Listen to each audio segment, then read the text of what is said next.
वेताल की पहली कहानी भाग 1। ये तुमने अच्छा नहीं किया।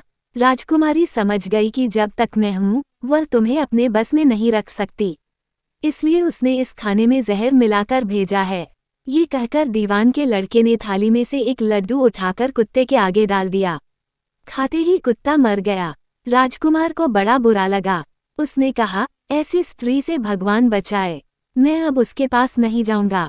दीवान का बेटा बोला, नहीं, अब ऐसा उपाय करना चाहिए जिससे हम उसे घर ले चलें। आज रात को तुम वहां जाओ। जब राजकुमारी सो जाए तो उसकी बाईं जांघ पर त्रिशूल का निशान बनाकर उसके गहने लेकर चले आना। राजकुमार ने ऐसा ही किया। उसके आने पर दीवान का बेटा उसे साथ ले योगी का भेष बना मरघट में जा बैठा और राजकुमार से कहा कि तुम ये गहने लेकर बाजार में बेच आओ। कोई पकड़े तो कह देना कि मेरे गुरु के पास चलो और उसे यहाँ ले आना।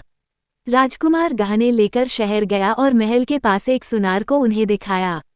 देखते ही सुनार ने उन्हें पहचान लिया और कोतवाल के पास ले गया। कोतवाल ने पूछा तो उसने कह दिया कि ये मेरे गुरु ने मुझे दिए हैं। गुरु को भी पकड़वा लिया गया। सब राजा के सामने पहुंचे। राजा ने पूछा, योगी महाराज, ये गहने आपको कहाँ से मिले? योगी बने दीवान के बेटे ने कहा, महाराज, मैं मसान में काली चौदस को डाकिनी मंत्र सिद्ध कर रहा था कि डाकिनी आई। मैंने उसके गहने उतार लिए और उसकी बाईं जांघ में त्रिशूल का निशान बना दिया। इतना सुनकर राजा महल में गया और उसने रानी से कहा कि पद्मावती की बाईं जांघ पर देखो कि त्रिशूल का निशान तो नहीं है।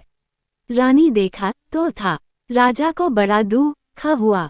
बाहर आकर वह योगी को एक ओर ले जाकर बोला, महाराज, धर्मशास्त्र में खोटी स्त्रियों के लिए क्या दंड है? योगी ने जवाब दिया, राजन, ब्राह्मण, गौ, स्त्री, लड़का और अपने आश्रय में रहने वाले से कोई खोटा काम हो जाए तो उसे देश निकाला दे देना चाहिए। ये सुनकर राजा ने पद्मावती को डोली में बिठाकर जंगल में छुड़वा दिया।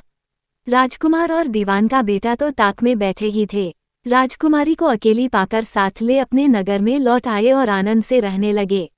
इतनी बात सुनाकर बेताल बोला, राजन, ये बताओ कि पाप किसको लगा है? राजा ने कहा, पाप तो राजा को लगा।